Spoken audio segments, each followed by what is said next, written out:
Hello, everybody. Welcome back to Trophy Moments and a Few Firsts with me, Keith Baldwin, from high atop Philadelphia at the Pyramid Club.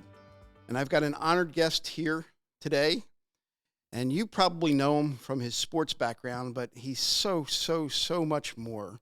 It's Brian Propp. And welcome, Brian. Yeah, thanks, Keith. And you know Brian as I was just down at the Flyers game and I saw your bronze casting. Oh yeah, the Hall of Fame. He's in the Flyers Hall of Fame. He is a 6-time All-Star, first-round pick, 14th player picked in the draft. But also now he's the director of basically relationships, strategic relationships at Wolf Commercial Financial. And he's got a litany of other things. And he's got what he's famous for is his guffaw. And I'm going to ask him, and I just found out where it came from.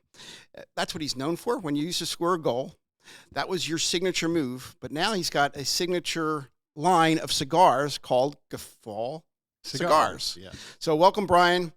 And tell us a little bit about what you're doing, or all the things you're doing. I know that you've got so much going on. Well, thanks for having me, Keith. It's a pleasure to be here.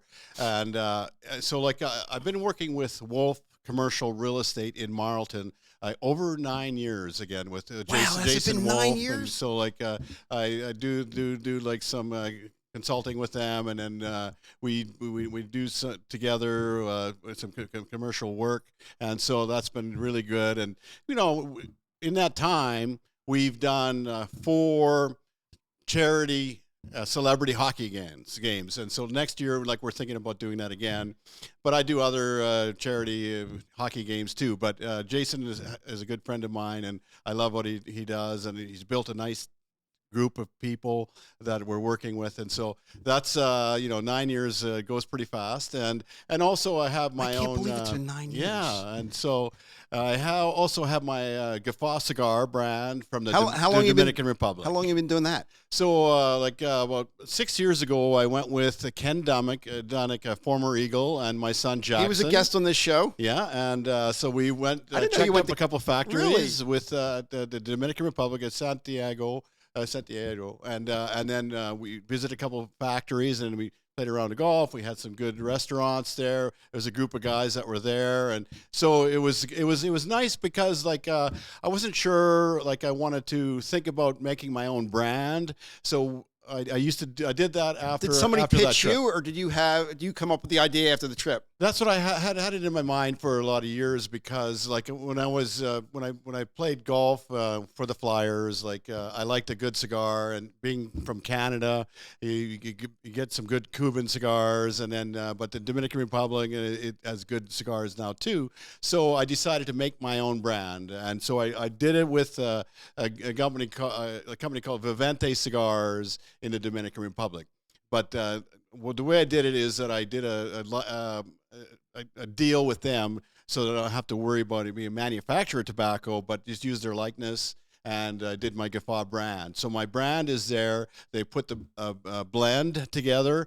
And at the start, I started with 425 boxes of my 56 by 5 inch. Were you involved in picking the blend? And yeah, the guy's named Glenn Hamilton, and he grew up in Saskatchewan, but he's been in the Dominican Republic for 25 years, and so he helped me put the blend together. And so, then it went really well. After the first year, I decided that, hey, they're selling okay. And so I decided to make a mild, a medium, and a Maduro 6-inch. And so a little bit of variety. And but the blend's a little different, but the mild has a Connecticut wrapper, and one of the best wrapper in the world, and a medium, and a Maduro is a Maduro. It's not too strong, but I really like the way he put the blend together. I'm enjoying it, and it's going really well. So if I wanted to order some of your cigars, where do I go to get them? Just go to guffawcigars.com. That's GUFFAW. cigars.com. Yeah, and then everything's online, and so like if people want, like they can go online and order wherever they want. But I always have them with me because the distributor is in Chicago. Okay. So like we make the cigars from the Dominican Republic, and then they're shipped to Chicago, and then from there, like I ship them to like New Jersey or Florida where I live, and so it's just.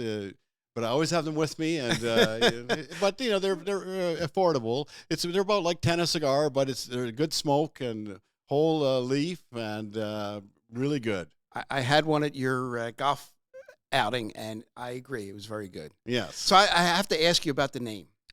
So I always wanted to ask you, where did the guffaw come from? I know it was your signature move when you scored a goal. You did the guffaw. Yeah. In the 80s, like when Keenan was there in 85, like I got it from Howie Mandel, the comedian, because he did his shows in Atlantic City in the 80s. Every summer I'd see him, and so I just decided to go to a couple of his shows, and so I really liked what he did, and he was funny, and so I when I started doing the guffaw in the after a goal, he called me in the playoffs. Really? Because like he didn't know that I was doing the guffaw, but he didn't mind that I branded the guffaw because he had so many other things going on, so he didn't mind. But I met him there, and then we went to a couple shows of his in Atlantic City, and I like a year ago I was with him in Atlantic City, and just to have dinner and talk with him because he's changed because at the start like he's got problems with his heart and things like that, and so with me having the stroke. And 8 years ago, like where I couldn't talk or walk at the start, it was just something for me just to kind of get together and say, hey, listen, let's try to help each other. So tell us, so you had the stroke 8 years ago. And I know that you do a golf outing to benefit the Stroke Center University at River Winds on May 13th. Yep. It's right the day after. This is the second year, right? Yes. Okay. So it'll be much better this year because you have more people that'll be signing up, and it's a kind of invite only, and then like I'll have like 28 foursomes, and what we'll do is we take the best drive, and then you play your own ball from there, so you get the better golfers. But it's going to benefit the Stroke Center of University of Pennsylvania, and so I'm looking forward to and that's where raise money. They helped you. Yes. Well, no, I know the doctor that was there. Like I was at when I had my stroke, I was in Annapolis, like September 3rd of 2015, and so I was there for 5 days, and then I went to McGee. So I was at McGee for like 6 weeks, and then a year after that I was there. But then I was outpatient. I was there, but then I did some work with Bancroft for 3 years as their ambassador too. But I touch all the other people that I have strokes, and it's so tough because you get a stroke and you don't know what to talk to them about, and so like it's really difficult for most of these people. For me, I've come back a long way because of all the things that I've been doing to speak a little bit better. I still have aphasia, which means that the words don't come the right way, and so but I've come back a long way. I think just by being out a lot and talking with people and just trying to figure out muscle memory ways. that you Oh yeah, definitely. Yeah, and just for my wife's new business called Prime IV Hydration. I was going to ask.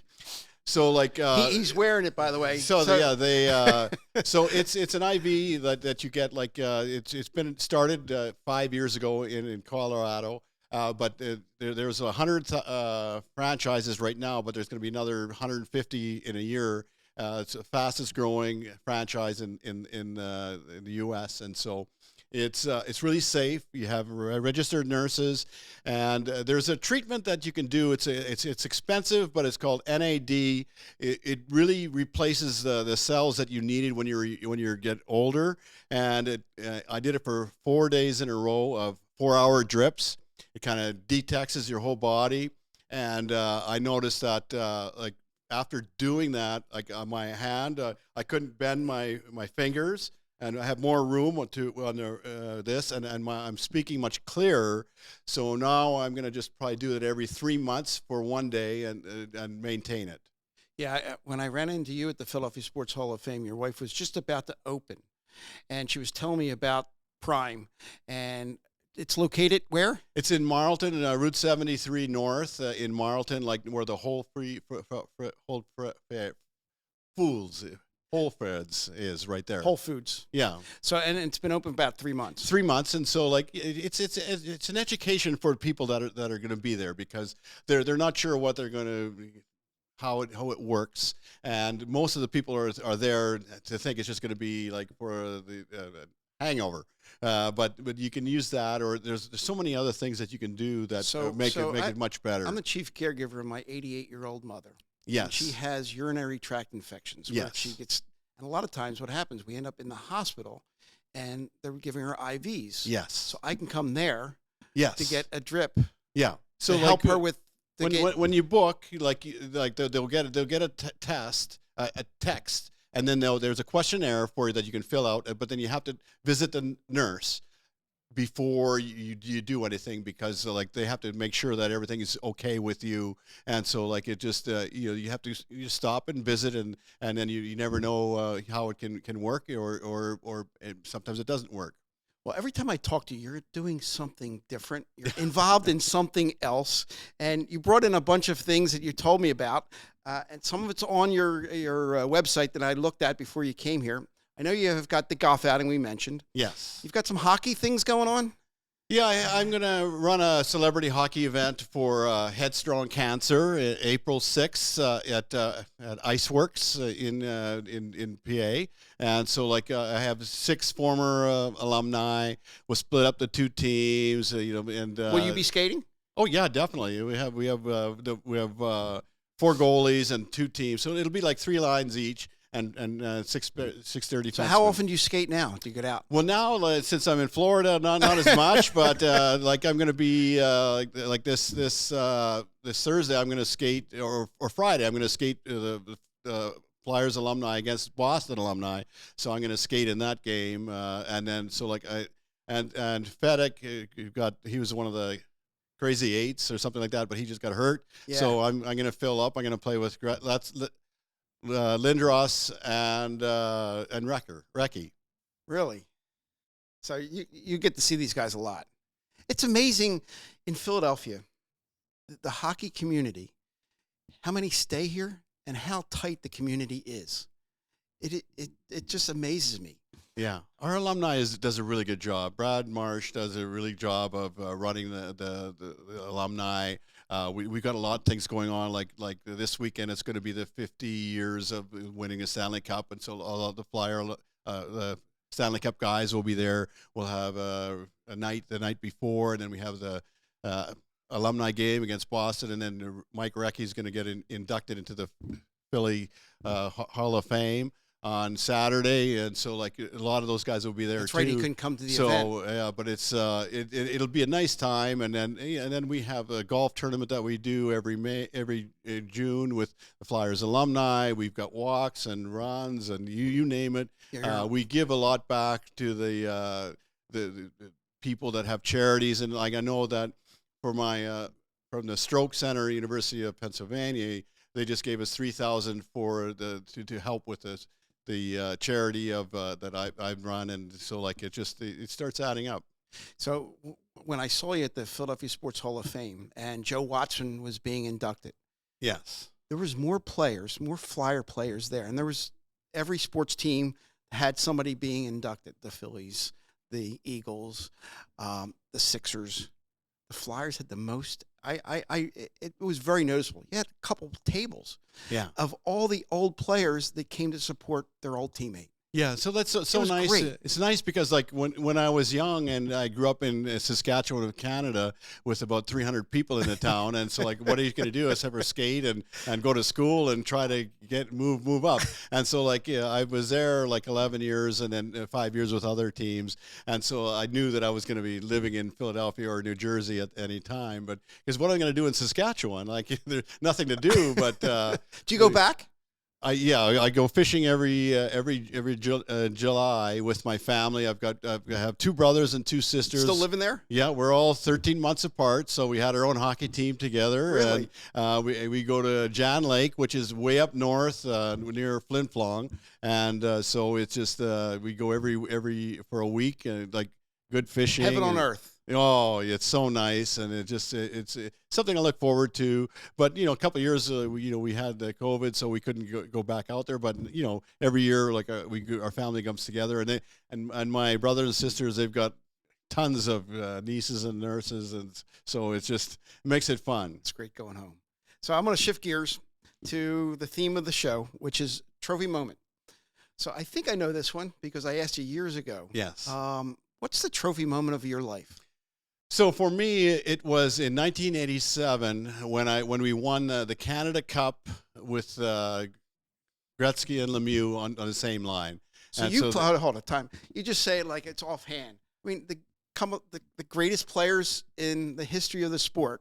You just happen to be on a line with them. Oh, well, I was 7 years in my after 7 years, like I was in 3 Stanley Cup Finals already, and with them, and so they knew what I was going to do. But so I just told them, hey, just check, and then I'll give you the puck, and then we'll go from there. But it was a 3-game series, so like most of these times it was just like a 1-game series, but it was a 3-game series, and every against game the Russians. It was against Russian, and that was before they got drafted in 1990. So they prepared for everything that they do for the Canada Cups and the Olympics and things like that. And they were considered probably the best. Oh, they were unbelievably good. And were they good? Yeah, they were unbelievable. Like they're really good. And so thankfully, like every score was 6-5. I looked that up. We lost the first one. We lost, and then the second game we won 6-5 in double overtime, and I assisted with Lemieux scoring, which at least then Lemieux scored with a minute left. Win game 6, and so it was for me. It was really special for me because I was in 3 Stanley Cup Finals and I didn't win any, but to finally be on the winning side was nice. And then after for your that, country. That's really. And then in a couple of years before that, I was with the World Championships with Canada too, and so and then I was 3 other Stanley Cup Finals with Boston and Minnesota. So 5 Stanley Cup Finals. That Canadian trophy that you won? I do. Canadian yes, Cup. Yeah, I do. That's one of the last things. One of the things that I give most of my stuff away, but you held on to that. Yeah, because it represents that yes. special moment. Yeah. Does it bring you back? Oh yeah. And plus these guys they all work with in hockey, and like Gretzky still does announcing for the NHL and TSC, and so Lemieux's on he's a owner in Pittsburgh, and so just with me doing a book, like in another 8 months, it'll have to edit it, and then I gave him a box of my cigars to try, and so let's see if he likes that. You just offhanded say, the book so you're writing a book?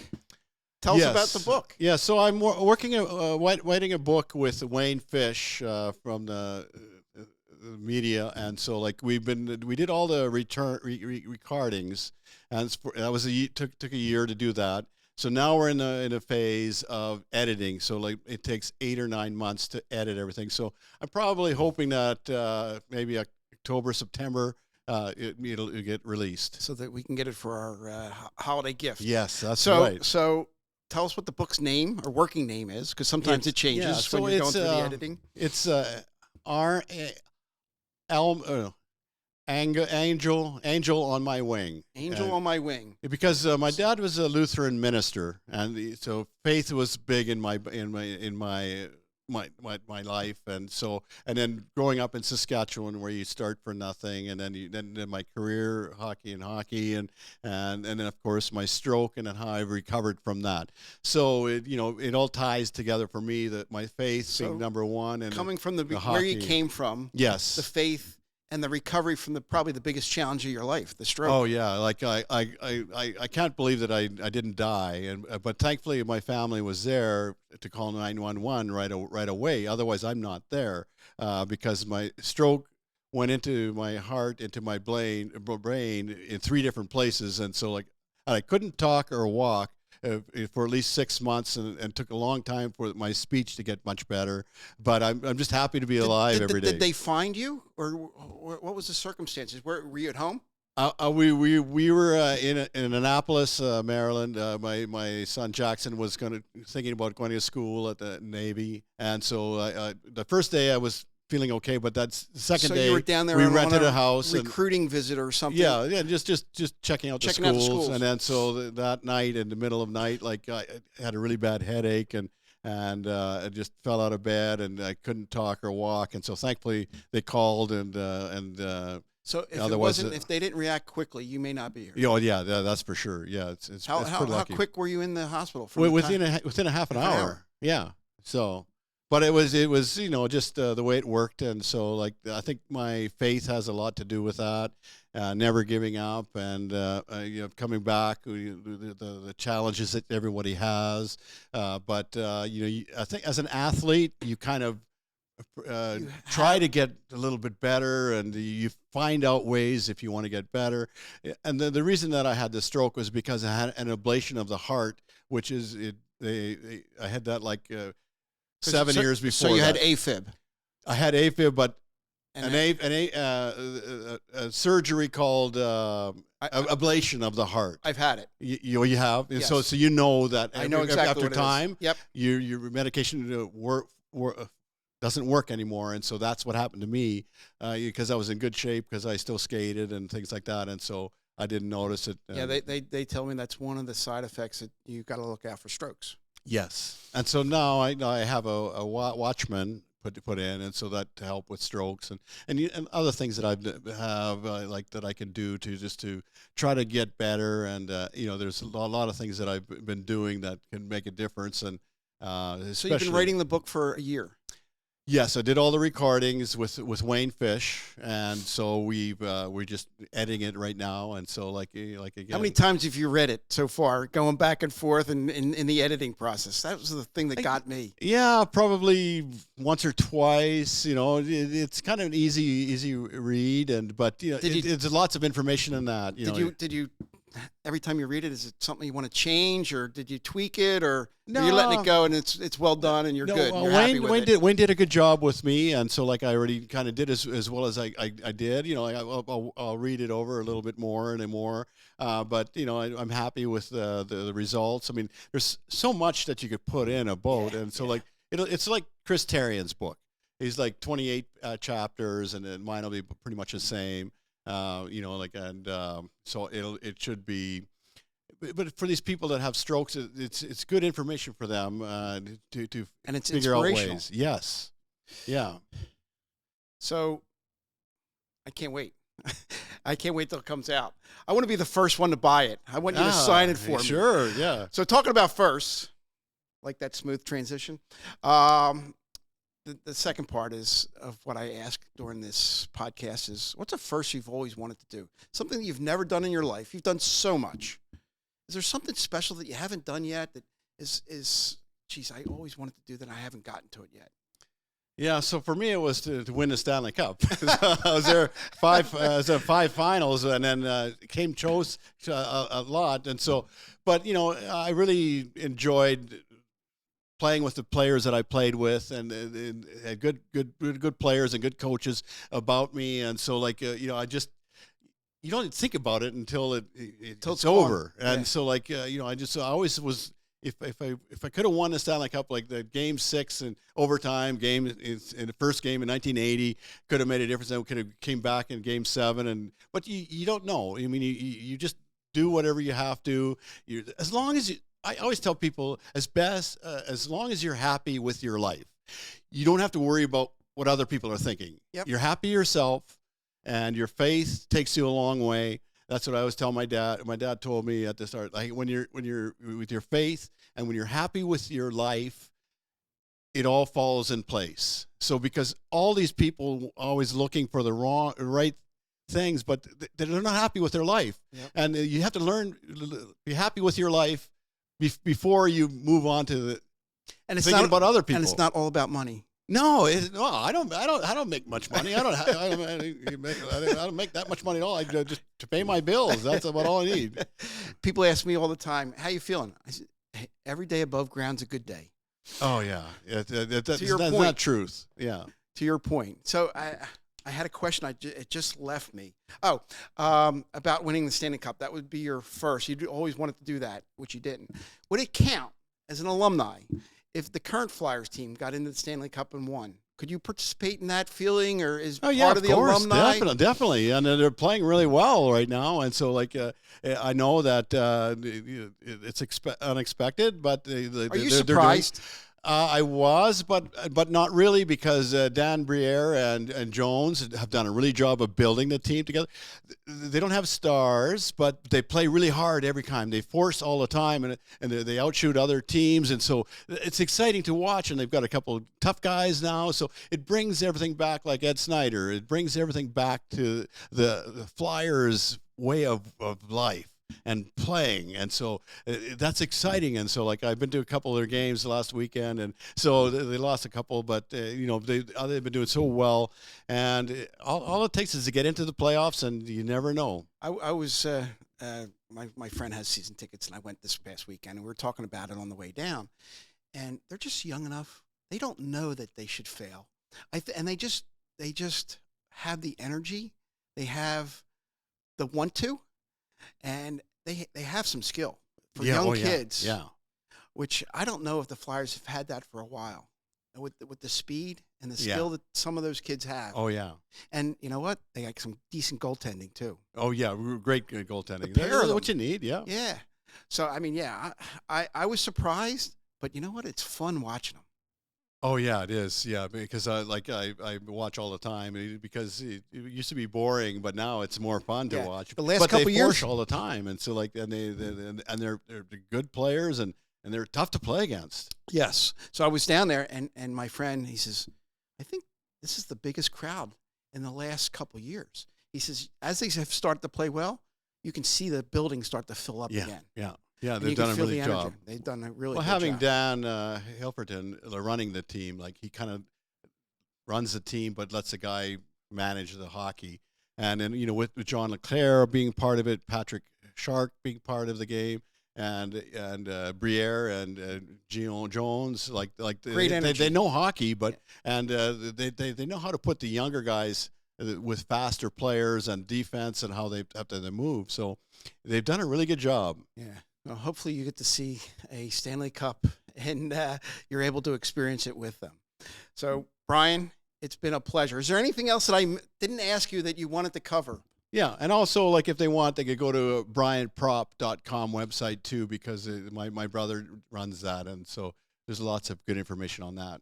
Brian, it's my honor, my pleasure, and I appreciate it. Thank you very much. Thanks, Keith. That was good. All right, take care. Till next time, everybody, on Trophy Moments and a Few First.